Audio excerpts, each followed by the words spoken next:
Captain, we have them! We've established Transporter Lock, the Star Trek Discovery podcast. Join Ken and Sabriel each week as they explore strange new episodes, seek out new plots and new characters, and boldly go where no podcast has gone before.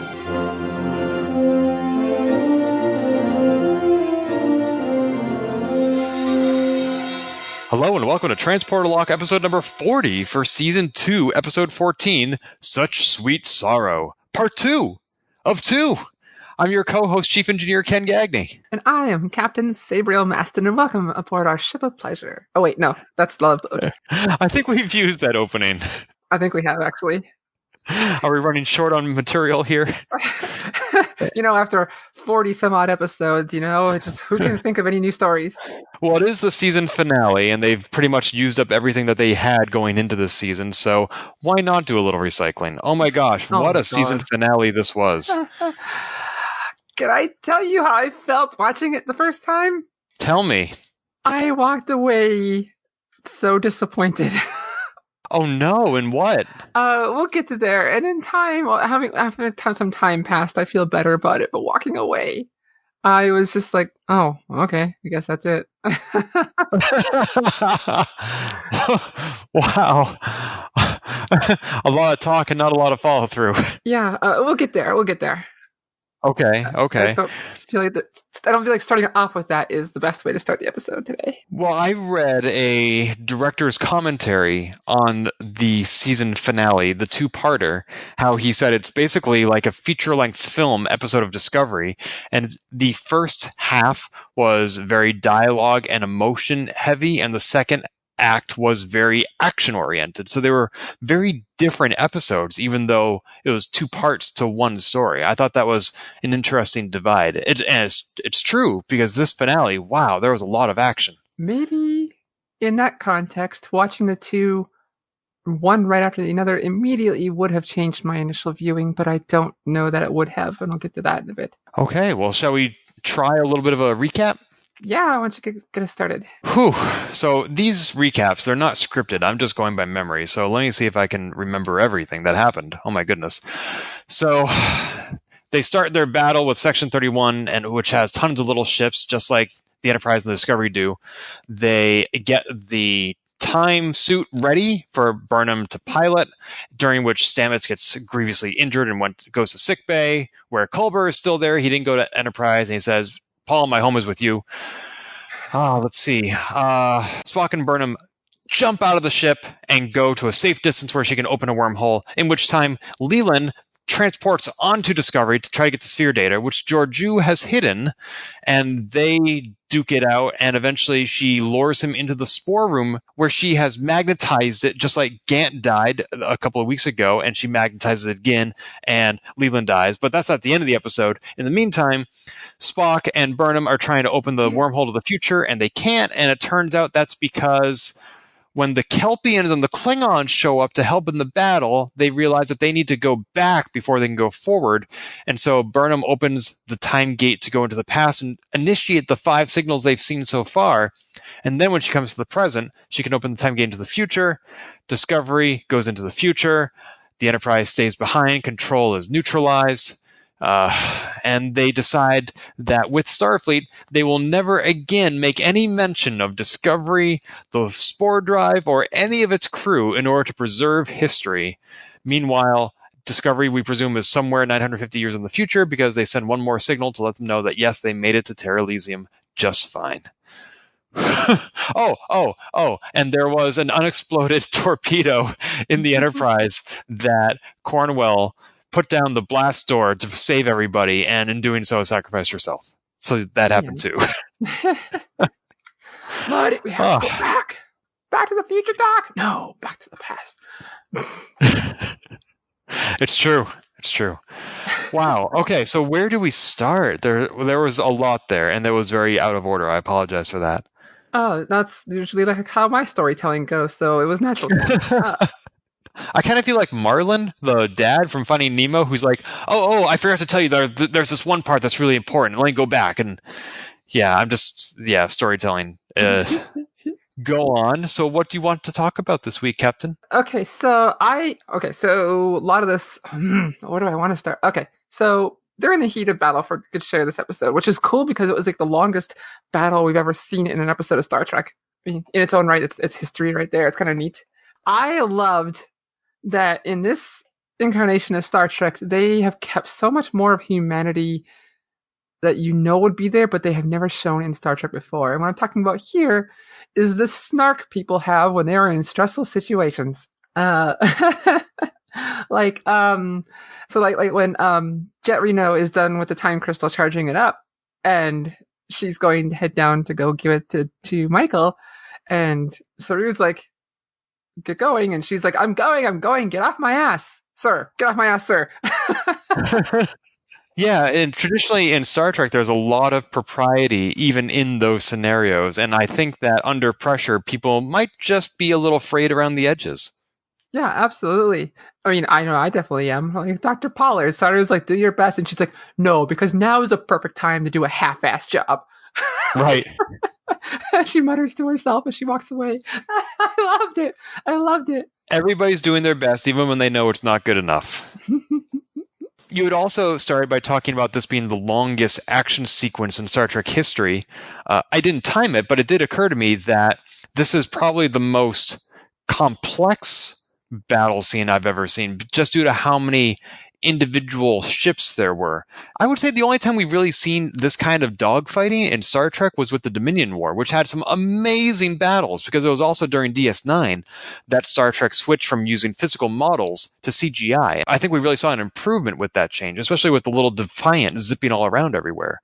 This episode had even more characters at play, but I was a little disappointed that for the most part, Discovery and Enterprise were sitting ducks. So that kind of goes back to what I was talking about last week, where Star Trek has traditionally done like the battleship approach for naval combat, where you just have like two big ships flying around, fighting each other slowly. And here we went to like all dogfighting, and these two just kind of hovering, which is something completely different than we've seen in Star Trek before. So I can understand why it feels jarring. This is what they did here is probably more, I'm going to quote, realistic in how starship combat would be, but it's completely different than we've seen in Star Trek till now. I remember watching season 4 of Enterprise, and when the Romulans had that ship that could project a hologram of any other kind of ship, that thing was so nimble, perhaps because it was being psychically controlled from a distance, but you rarely saw that kind of agility in outer space. And yet it was a big ship. And so I've always hoped ever since then that we might see large ships making nimble maneuvers since then. And we saw that with little ships, definitely in this episode. I'm not disappointed about that in the slightest. Although it was sometimes for me a little bit hard to know whose side everybody was on because there was so much flying around at once. So you said that this is a complex battle, and to me, like, the number of ships added complexity, but I felt like this battle, like, we saw no change from the start of it to the end of it in combat out in space. I was kind of disappointed in that because, like, they're going on for like 30 minutes. Like, battles are going on, but we never see any progress. They're making all these talks about tactics and whatever like that. We don't see any of them flirt out. We don't see how these battles are the battlefield is changing over all this time. And even when the Klingons and Kelpians appear, nothing seems to actually change combat-wise, and things are still just as dire. It just felt how it felt like it just didn't capitalize on all this militarizing and strategizing and graphics for the fight here. Like, I want to see, like, okay, cool, these 3 Section 31 ships are this side of space is there's less combat going on, or like, oh, we got to make sure the right side of the ship isn't facing any enemies. I don't know. It's just complex because there was lots of moving pieces, but complex at combat, it felt very much this is just a background to add tension, and we're not going to focus on it, despite commonly going back to it as transitions from scene to scene. Yeah, I hadn't thought about it that way, but you're right. The military strategy aspect of this battle was somewhat lacking. The only metric we had by which to track the progress of the battle was everybody's shield levels. You know, it's going down, it's going back up, etc. Even when Poe was out there and she gave them a strategy for cutting through the enemy shields, and Pike changed his maneuvers as a result of that, we never really saw anything as a result, in my opinion. Yeah, we didn't see like, oh, hey, they were able to fight off this wave of attack squadrons because of this knowledge. Like, it's cool. It's cool character growth for Poe, but it didn't add anything to the story. And, you could argue that the fight wasn't the story. It was just the set piece for it. And so that's why they didn't focus on much of the combat. And I'm all for that. It just felt like a rough, I don't see dichotomy, but it just felt like it didn't align with what the information they were giving it to us at the beginning of the episode. Pike's all like, this squadron do that squadron do this, we're going to do the thing. And by the end, it was just like, okay, you kind of covered that. How about this? It's strange for Discovery to focus on something that wasn't important later. And I think they did that here. They focused a lot of attention on some stuff that didn't really matter by the end of the episode to push the episode along. How about that? You could argue that what is happening on the ships is more important than what's happening between the ships. That doesn't mean that we can't have both, though. Right. And I feel like usually Discovery's writers are much better about only keeping the important stuff that we need to know in the limelight. And here I think they did fine. I think it's interesting information. It's stuff that would happen. It's just, it didn't make it all tied in together. And it kind of left me feeling like, okay, I guess that's cool. I mean, cool phasers. Like, oh my God, it was really neat seeing these massive, like they would zoom in sometimes in the combat and you'd see like the phasers from the starships were massive beams versus like the little tiny plink-plinks from the tinylings. And you got to see the original series phasers firing. And with the original sounds, it was so cool. That was amazing. It was cool fan service. But in the end, it just felt like the combat overall was just kind of there as background. It's a testament to your observation and persuasion skills that this is something I was not aware of when I saw the episode, and now I am. And as a result, I like the episode less. Thanks. I'm sorry to do that to you. It's just like cool shiny lasers and phasers, woo! But it just felt weak. Not bad, just weak. Sure. Okay, I can see that. Speaking of the battle, what did you think about when the Klingon showed up? I mean, that was really cool. I was very stunned to see Ash Tyler on the bridge of the Klingon, of the Chancellor's ship. L'Rell's here, but I mean, it was cool. But in the end, after they arrived, we saw a cool shot of the D7 cruisers just beating stuff up, like one Section 31 ship, and that's like the entirety of the combat was the initial coming in, one shot of them beating up a Section 31 ship, and that's it. It seemed like not change the course of battle at all. Yeah, I was not all that surprised when they showed up for two reasons. One, as we discussed last week, I suspected that Ash Tyler was going somewhere to influence this battle. He wasn't just escaping to live another day, and so I wasn't surprised when he showed up again. And also, unfortunately, on my Reddit homepage, somebody had posted a story with the headline, "Loved the season finale, wish the Klingons had played a bigger role."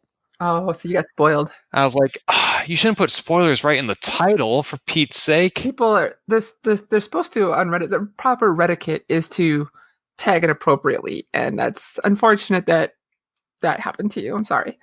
Thank you. Also, however, it took me a while to appreciate the context of their arrival. Yes, L'Rell has been a pretty decent Klingon all season, even helping the Discovery get the time crystal from Boreth. But we also have to remember that just a year ago, Starfleet and the Klingons were at war. And, so many people died on both sides.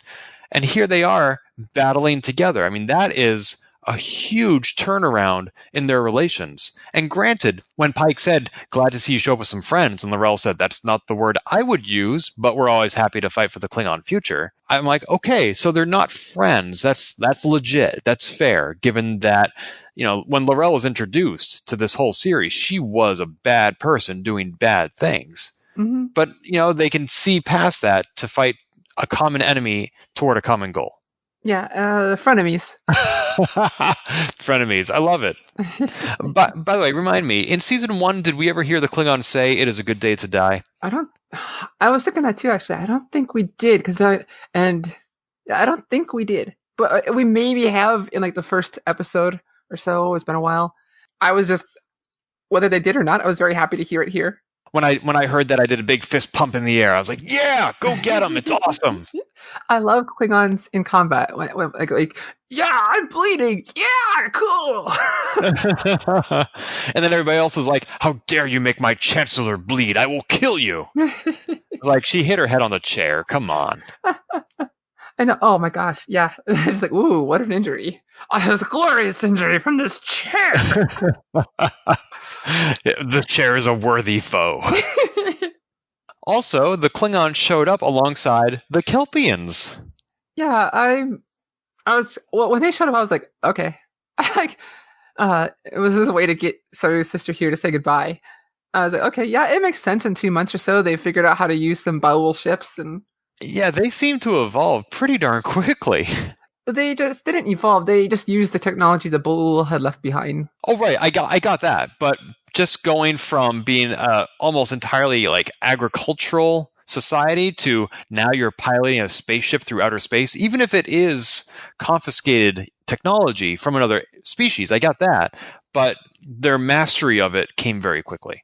Yeah, in a few months. I guess we don't know if it's mastery or not. There's only like 7 ships from them, and it's very tiny. But I was thinking, like it could have, like how Saru's attitude started changing once these gangly were gone. Like maybe they're all like people are much more open to exploring things without their ganglia telling them that everything is scary. Yes, much more open-minded, much more fearless. That's true. One more thing I loved about his sister showing up. Correct me if I'm wrong, but was she wearing a hoodie? It was the Kelpian hoodies that they were wearing before. Well, in the context of flying a spaceship, it looked awesome. I'm all for it. I love space hoodies. The other thing, though, is that when she showed up, she's like, "Brother, I got your message, and we're here to fight. We met up with the Klingons along the way."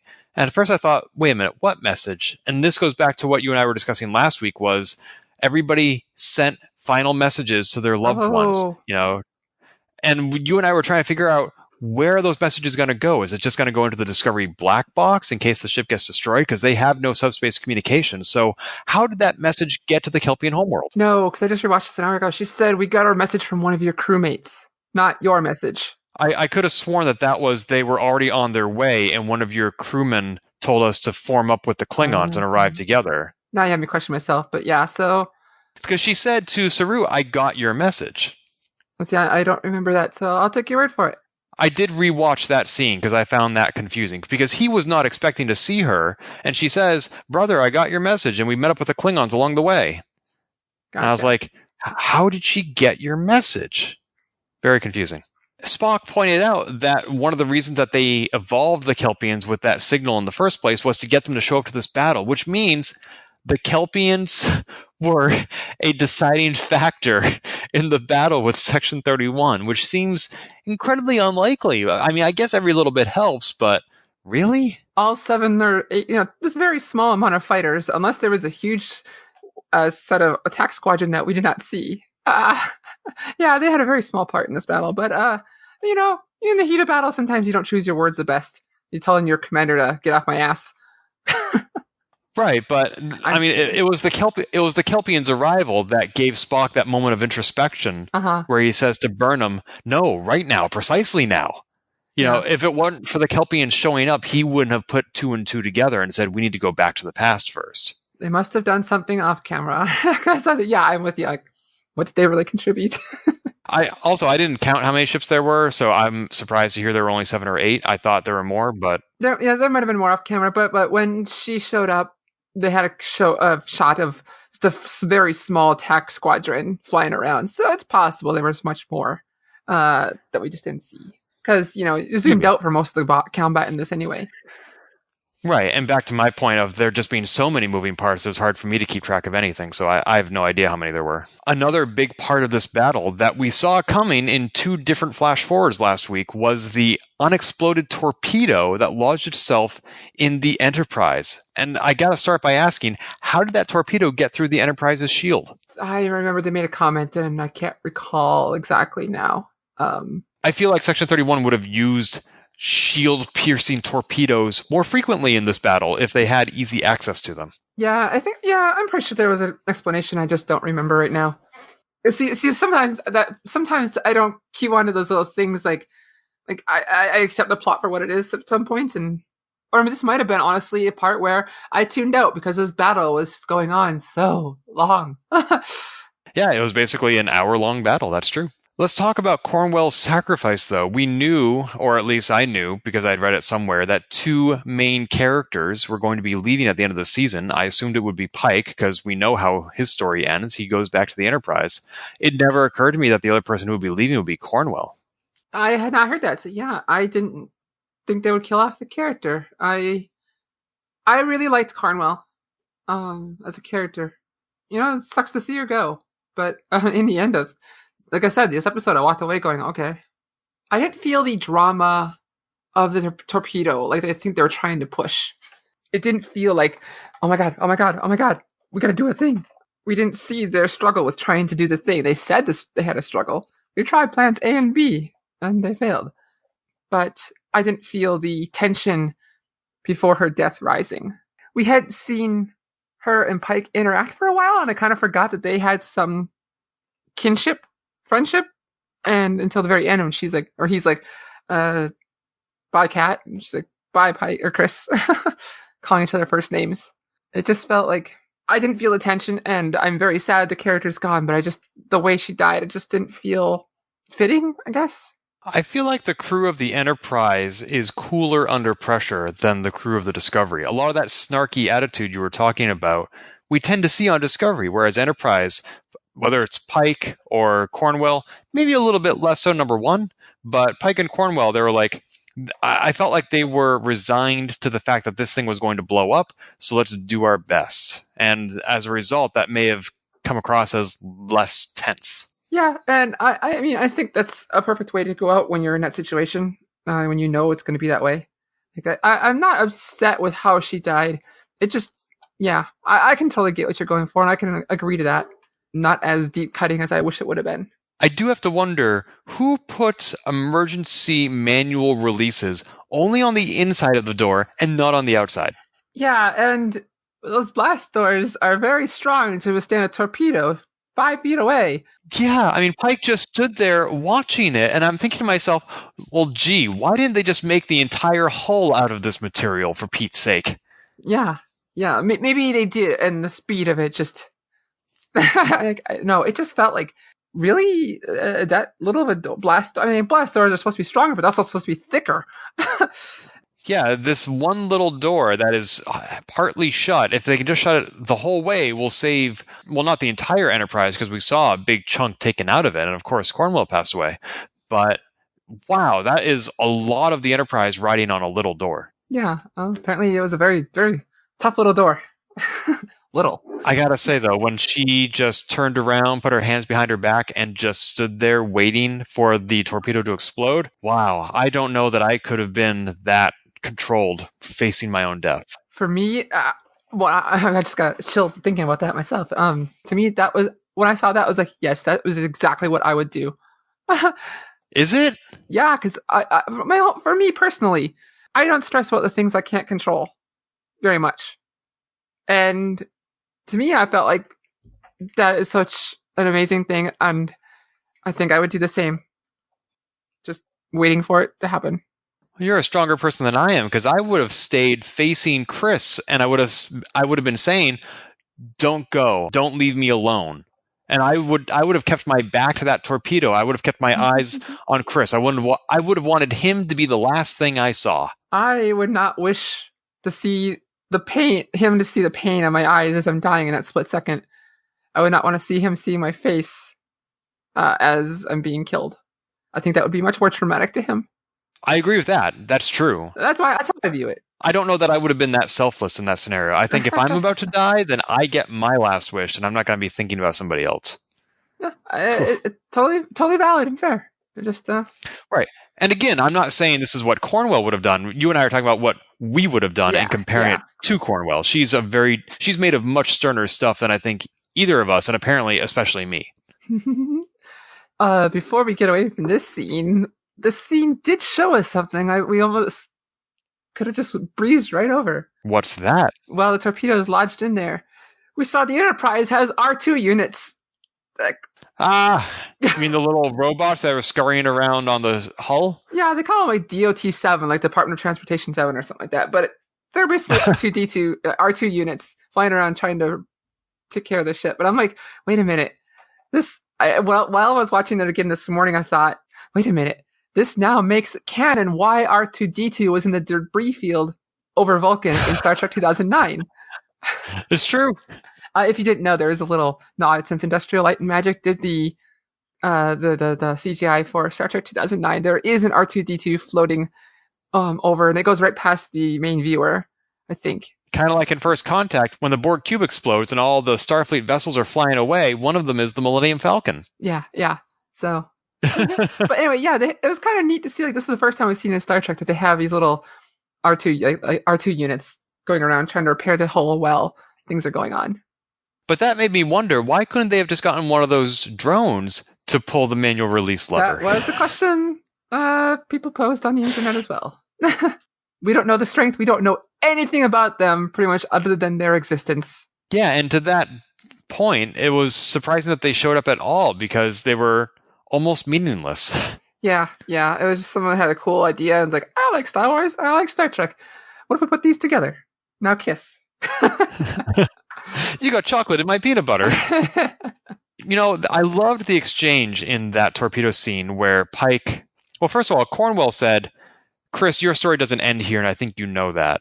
I don't think Cornwell knows that. I don't think Cornwell or anybody has any idea what Pike saw in the time crystal, right? Yeah, I don't think so either. When I was watching it a second time, I was like, well, I guess it's possible he put it in some kind of log or they had a drink or something like that. But I don't think she knew.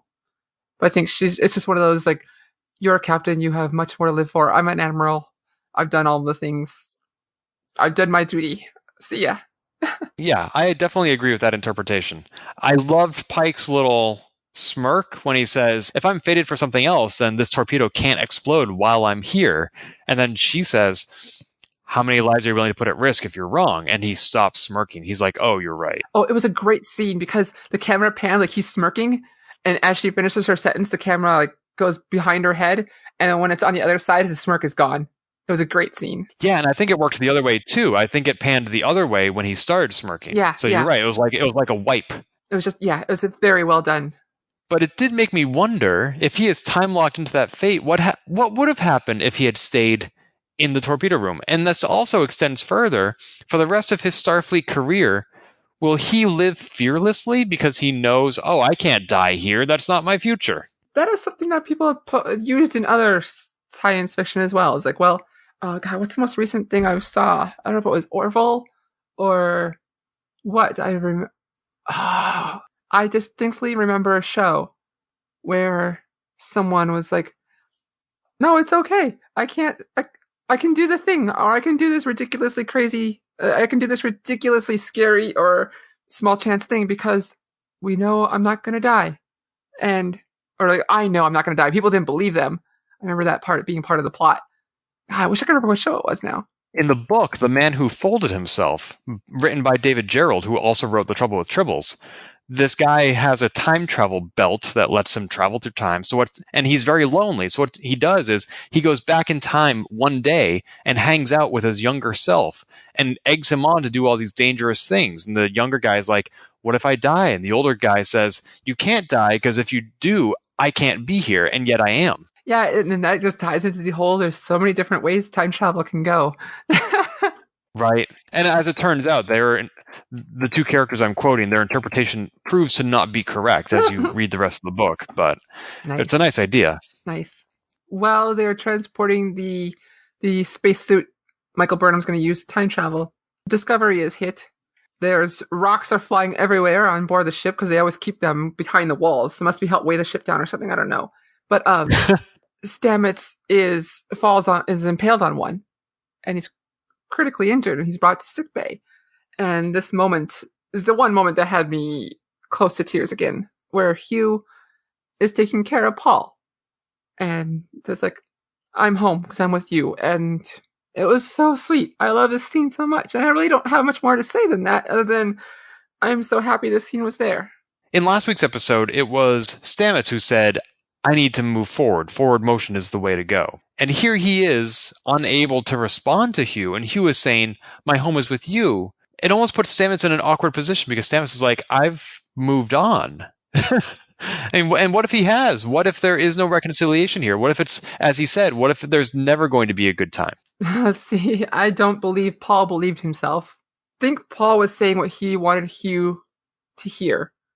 And we both speculated, or at least I think I did. I think we both did last week, where I think Hugh was coming to say the opposite last week.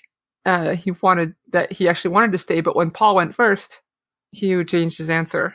So I agree with you on all those points. That's my interpretation as well. I think that Stamets was just saying what he thought Hugh wanted to hear. Hugh was holding back because he knew that or thought that Stamets wanted something else, and that now that all the cards are on the table, they might find their way back to each other. But Culber doesn't know that. As far as he knows, Stamets is moving on. Yeah, I mean, he's going to wake up and he's going to have the conversations again. Oh yeah, unless they write that he does remember this. Like, he might be conscious now, but I'm doubting it's going into any kind of long-term memory, because he did have his Paul Stamets smirk smile thing while he was kind of starting to go under. Like, he heard him in the moment. Whether he'll remember it is realistically doubtful, but plot-wise, I can see him remembering. Kind of like when Burnham woke up in sickbay and she's like, I had this bizarre dream about my mom, but it was just a dream. And everybody's like, no, it was real. But I overall, I don't, like I said, I don't have much more to say on that scene other than I'm so glad it was there. It was so sweet and so tender and made me happy. Have you heard this couple referred to as culmits? I have not heard that at all, but I'm all for it. I'm huge into shipping.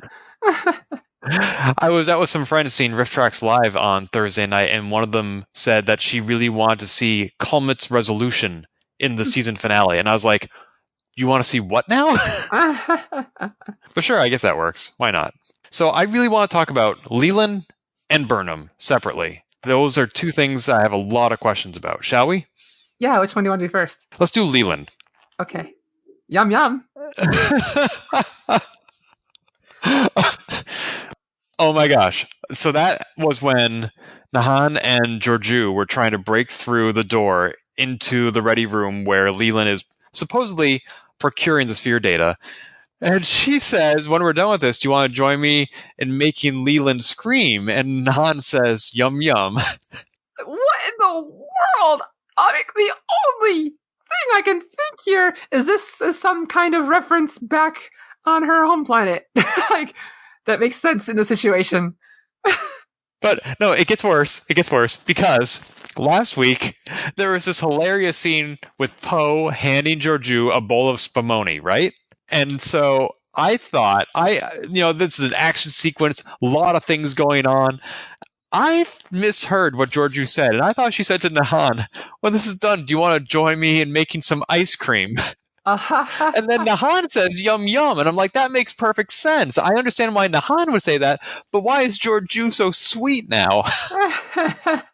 But do you want? And I think about what a non sequitur that is. Do you want to join me in some ice cream when we're done? I'm like, yum, I would love to. Like, this is not the time to be talking about frozen desserts. I mean, it could be. Maybe Nan did mishear. Maybe not. Maybe she misheard. Want to enjoy making Leland ice cream? or like, imagine when this battle is over, Nahan goes to Georgiou and says, like, so shall we get that ice cream you promised? And Georgiou's like, what? By the way, Georgiou has some great lines. I have to wonder if she thinks she's funny, though, because sometimes, like, when Leland first comes on screen and she says, hey, we were just talking about you. Nobody likes you. Congratulations. Like, does she really think she's going to get under Leland's skin with that line? I don't know, but I love it. Congratulations. Everybody hates you. I loved it too. Don't get me wrong. I loved it, but I gotta wonder, really? Maybe I understand her because I think I'm funny. So I'm confused because when they killed Leland, all of Control was basically dead in the water. All the Section 31 ships, which implies to me that Control was singularly housed in Leland's body. which seems odd because even after Control took over Leland, Control also took over Gant. At that point, it possessed two bodies, and when Gant died, that had no impact on the overall Control infrastructure. And so it seems strange to me that none of those ships would be self-aware without a biological representation, or that there wouldn't have been a backup somewhere. It just seems odd to me that an AI could be so easily eradicated. It felt weird to me too. I was like, it's one of those things I feel like we just have to accept. Like, okay, apparently this manifestation of the AI was all housed inside Leland, and apparently has a hell of a Wi-Fi signal. Can still talk to all his ships and control them. Yeah. It's an AI unlike anything we've ever seen. It's certainly not consistent with, say, for example, Skynet in the Terminator movies. At the end of Terminator 3, they're like, no, there actually is no headquarters. Skynet is software. Yeah, so, But then in the end, during the debriefing of all the officers, the main officers, the Starfleet dude's like, yes, we have completely wiped out Control. Like, how do you know this? Yeah, like, how can you be sure? It was weird to me. Speaking of Leland, I did love the battle sequence between him and Georgiou and Nahan in the variable gravity corridor. See, I walked away with that feeling different. Tell me about it. Well, here, read it what you liked, and I'll tell you what I didn't like. Well, on one hand, if you're going to cast Michelle Yeoh, you need to have a battle sequence where gravity is variable. I mean, that is one of the things she's best at. And second, I immediately understood how they did this scene because it's the same technique they used in the Fred Astaire film Royal Wedding back in 1951, where he is dancing on the floor and then on the wall and on the ceiling. And when I was watching that director behind the scene blog post or whatever, they showed a clip behind the scenes, and that's exactly how they did the same way here. So I got that technique, and it was cool to see it come back like 68 years after it was done in Royal Wedding. And yet, I think I might know where you're going, because although the concept was cool, I felt like the actual fisticuffs were a little lackluster. You got it exactly. So when I saw this scene, the first thing I thought of was the movie Inception, where there's this huge fight scene in a tumbling hotel hallway. It sounds like you might have remembered that now. I saw that scene as well, and in fact, in that same director blog post, they said, let's do a fight scene like Inception. So you're right. Oh, nice. Okay, so I did not read that post. And so I really liked it in concept. I love seeing Michelle Yeoh fight. I think she's amazing for so many reasons. What felt off about this fight, however, for me, is that this scene needed to be one long take to be effective for me. Having it tumble around and do the jump cuts that are so common cheapens the scene to me.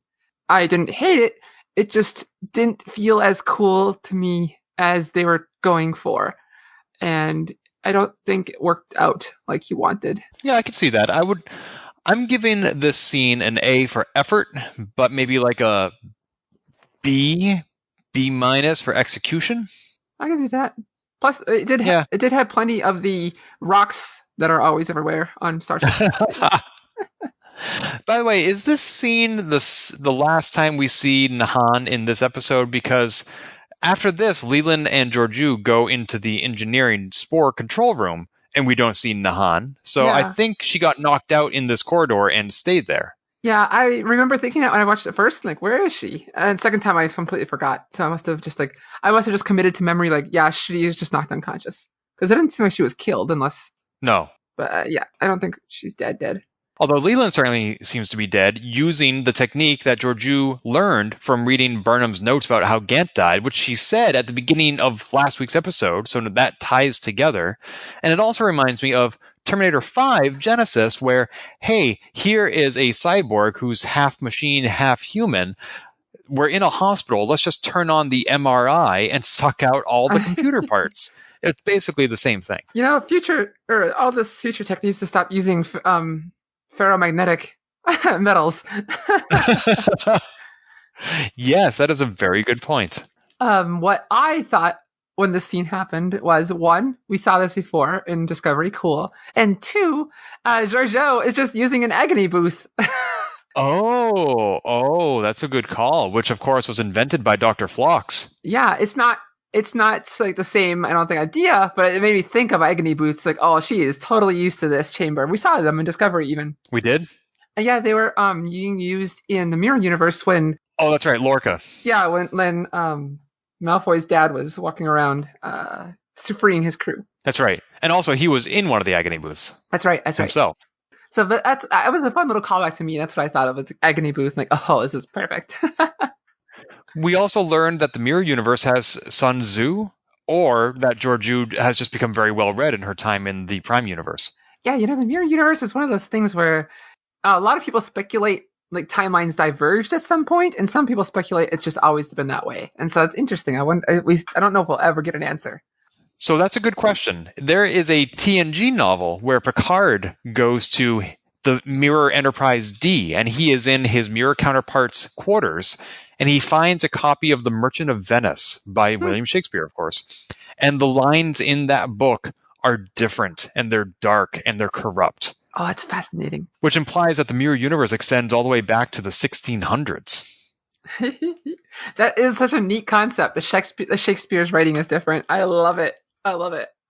Yeah, I was actually taking a college Shakespeare course when I read that novel, and I showed it to the professor, and she was so fascinated by that idea that even though she had never seen Star Trek in her life, she went and she bought a copy of that Mirror Universe novel just that she could show people, look, this is how you can turn Merchant of Venice around, but just by changing a word or two.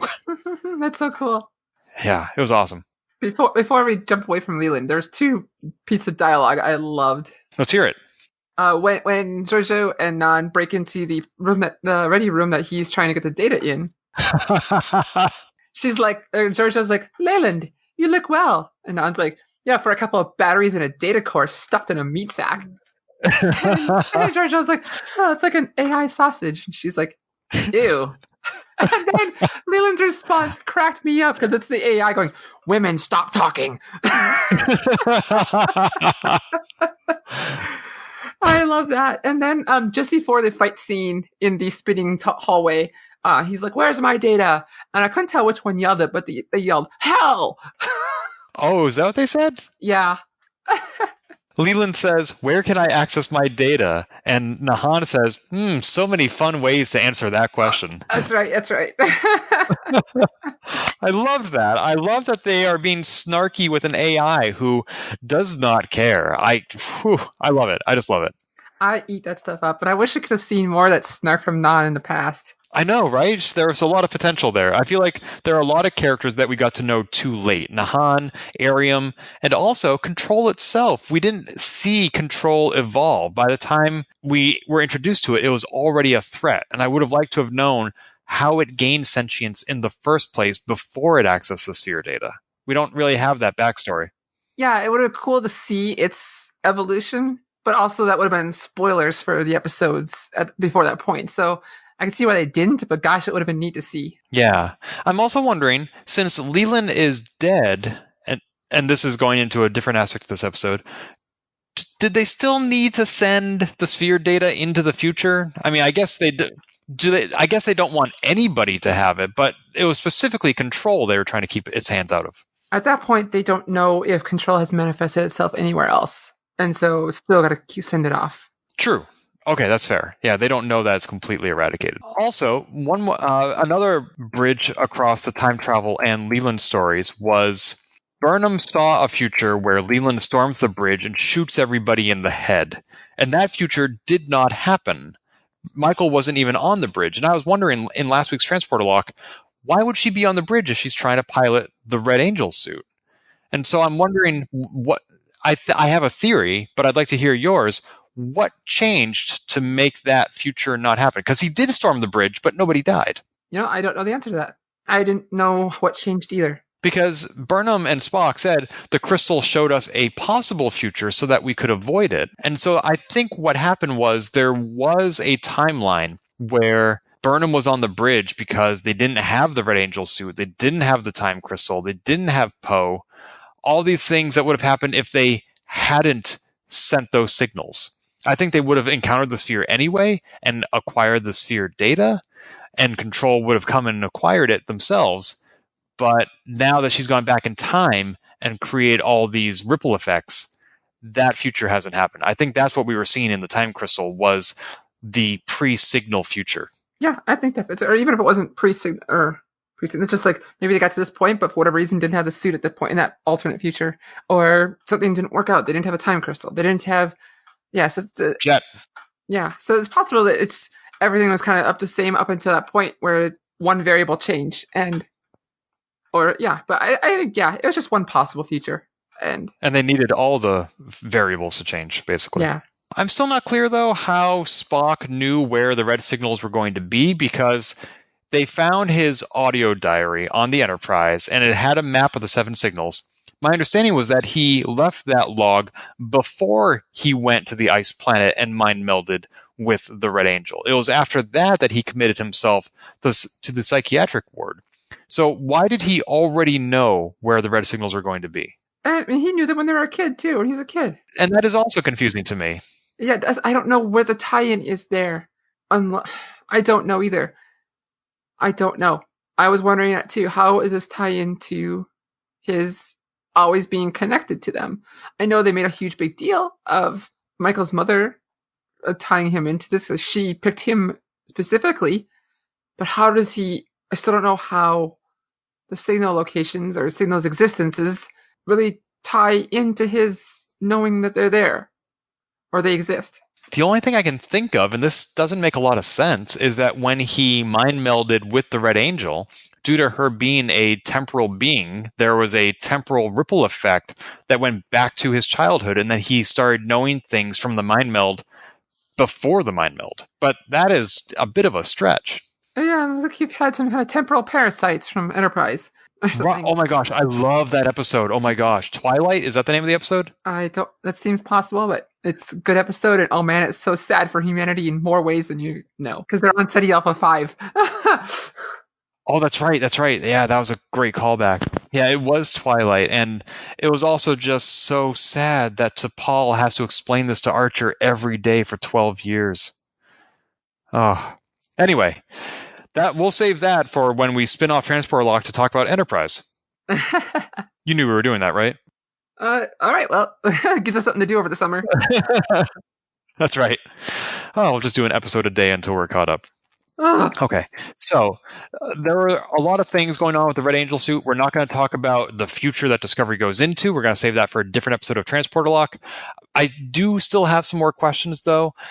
It sounds like the suit would not let her jump into the future until she had amended the past to create the timeline that she was in. Is that correct? Yeah. When I first watched the episode, I was still a little confused, but second time, I was like, okay, yeah. She had to put the pieces together, basically make sure everything happened. She had to make the past events happen, so that made sense. I could go with that. Time travel is fickle when you're doing plots and around it, so I'm like, sure. It does imply to me, though, that the Red Angel suit somehow knew that she hadn't done that yet, that it had some sort of a temporal awareness. I suspect it was less the time suit and more time itself, making sure everything happens as it happened.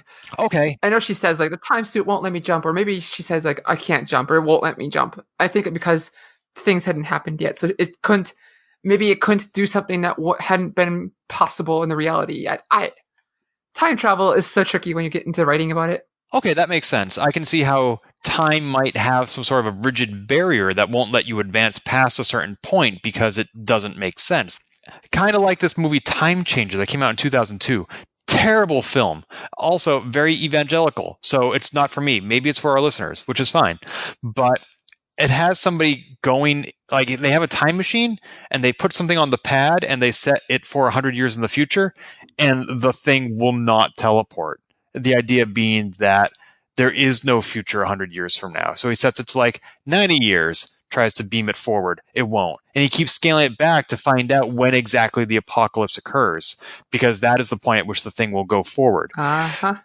Maybe it's a terrible metaphor, but similarly, they couldn't go into the future because that future didn't exist yet until she had corrected the past. Yeah, Spock had even mentioned, like, this, or I think it was Spock saying something like when he's in the shuttlecraft, like, the future hasn't been written yet, or future hasn't been determined yet, or something like that. And so maybe I'm okay. I'm okay with all the wobbly, timey-wimey stuff, just because it's not easy to write about it. Time travel is one of my favorite topics, but even Star Trek's been inconsistent in how it shows it, and I'm okay with that. I'm okay. If Star Trek were rigid in its interpretation of time travel, we'd have a lot less variety to the stories. Yeah. Like in Star Trek 4, when they go back in time to get the whales, Starfleet would still be destroyed, Earth would still be destroyed or whatever, but when they come back, they created a new reality where it wasn't, and like all that, the Back to the Future 2 situation. So I'm okay with, I'm okay. Gives me a headache.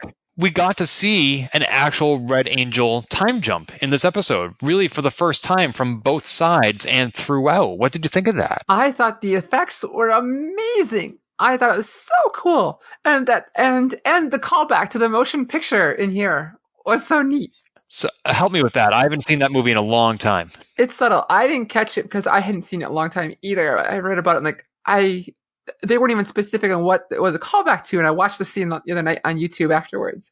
So what the reference is when Discovery is going into the wormhole or to the wormhole or through the wormhole, being affected by it, the camera angle, or the camera special effect they're using is everyone's kind of doing this huge warped, like they're getting faded backwards. Right. Effect, and that's exactly what they did in Star Trek 1 when they accidentally go into a wormhole. That's the exact same corny effect they did there too. They're going so fast, or time's so weird. Wow, I haven't seen that movie in so long. I forgot that there was a wormhole. Yeah, it was very corny, and they just wanted to show off that they had computer graphics in 70 whatever that movie came out. It's like it made no sense in Star Trek how that happened, but they just wanted to show that we have CGI now.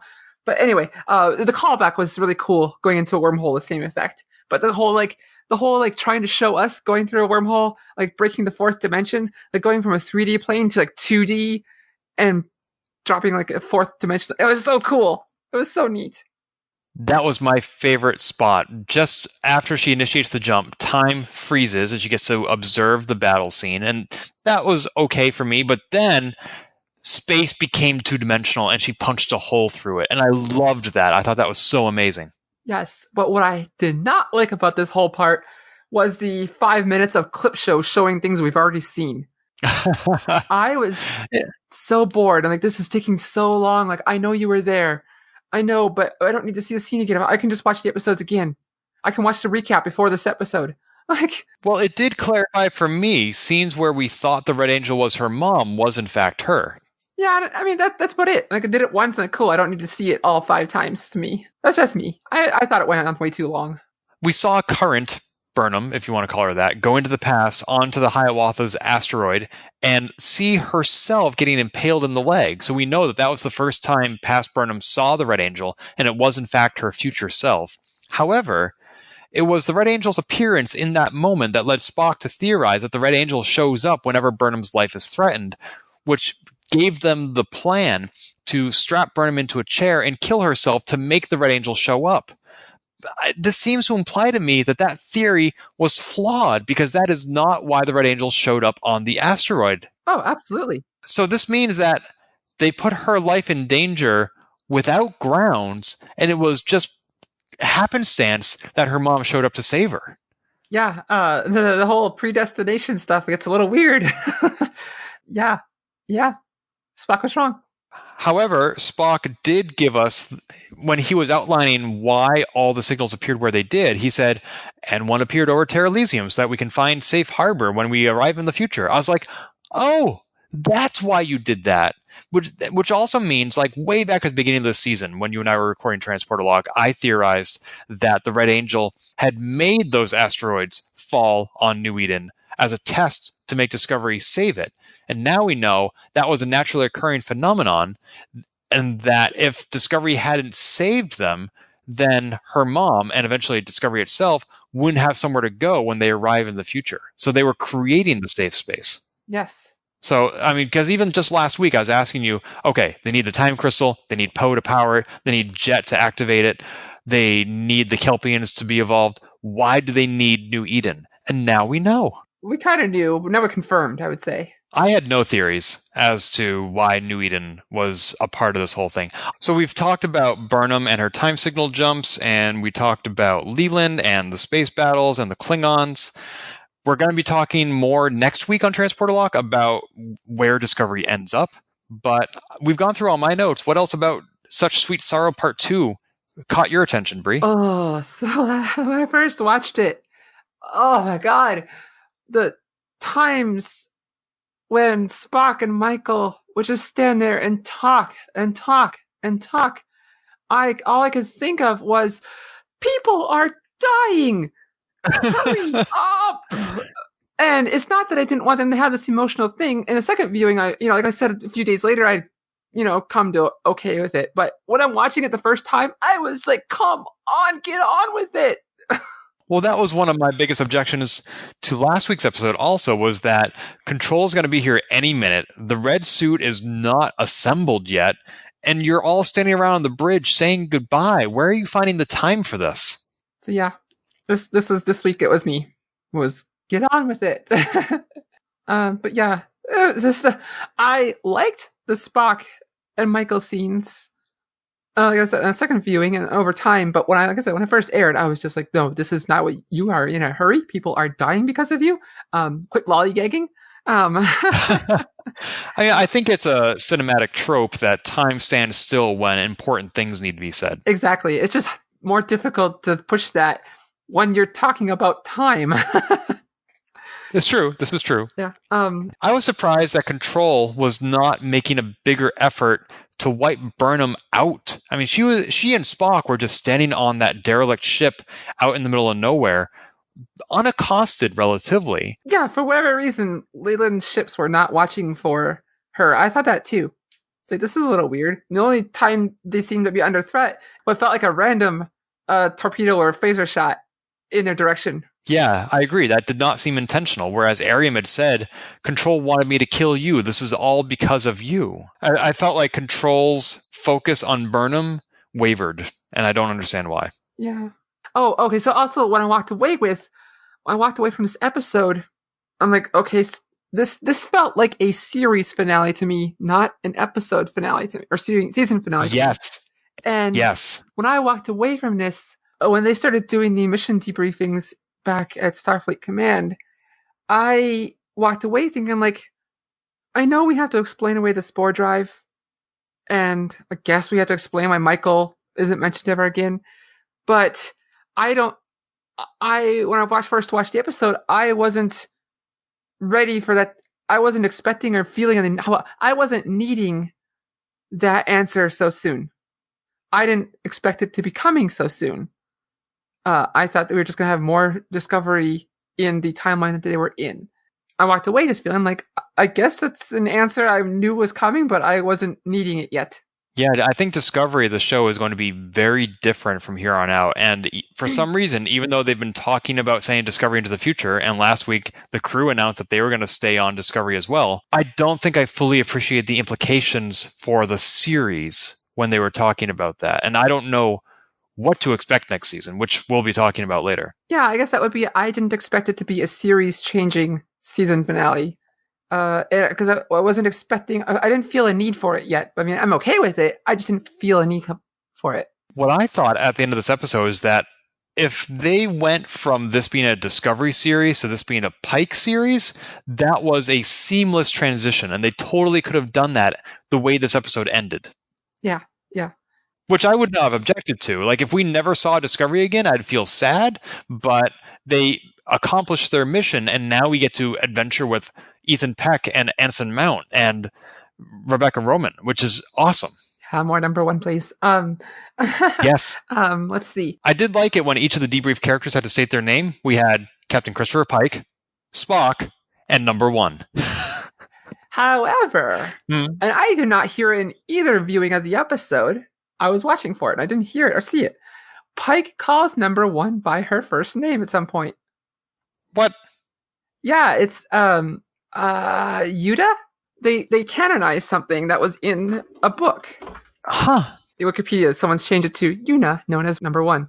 So I'm reading an interview on Trek Core with season 3 co-showrunner Michelle Paradise, and she confirms that in the season finale, Pike called her Una.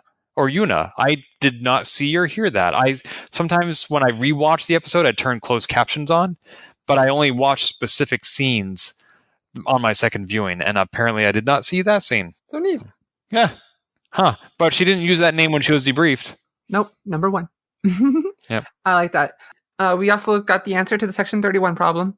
Relatively, yeah, I guess. Yeah. I mean, I know that they thought that was satisfactory. I'm a little wishy-washy about it. Yeah.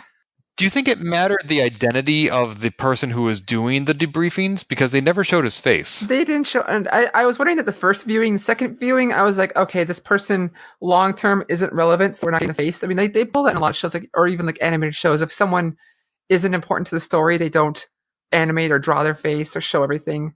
And sometimes it's like, this is an evil person, but this person didn't feel like they're going for an evil tone.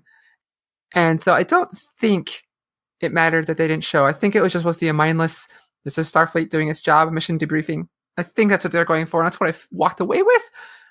But we'll see, I guess, in maybe Section 31 show. We got to see Ethan Peck become a more traditional Spock in appearance at the end, and when he steps on the bridge, they find that last signal about 4 months after Discovery disappeared, but it's 51,000 light years away. That's Terra Elysium, right? They just said Beta Quadrant, I thought. Remember, when the second signal showed up earlier in the season, it was so far away that they had to spore drive to get there.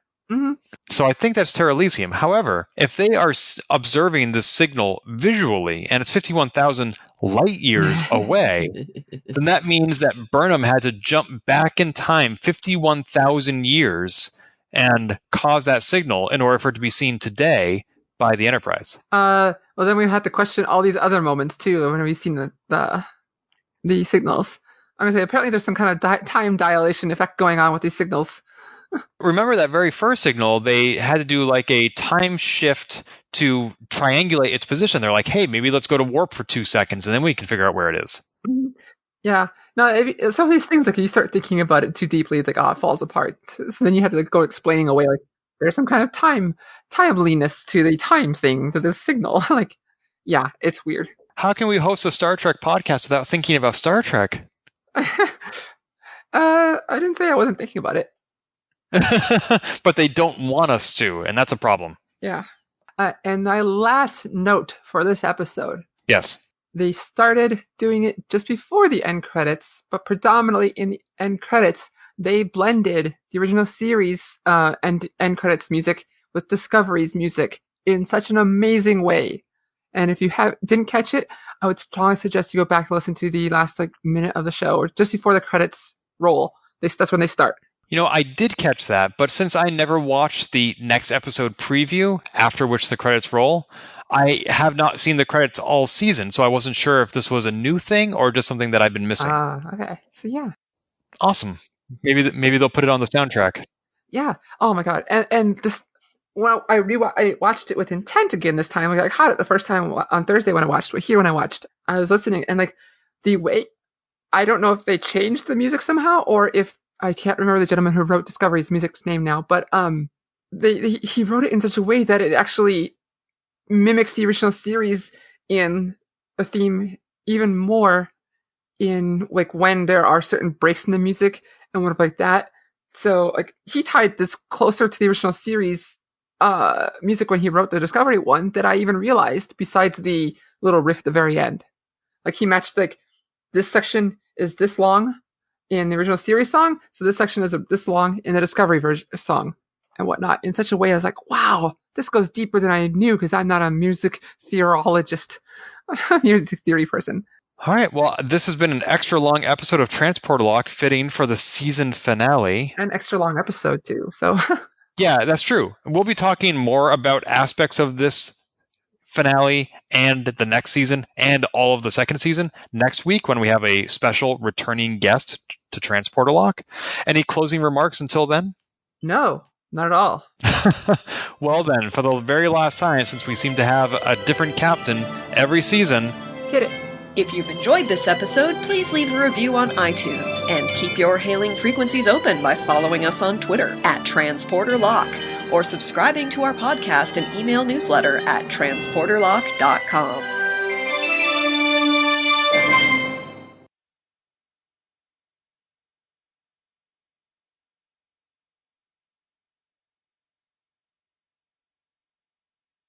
sausage. Ew. Women, stop talking.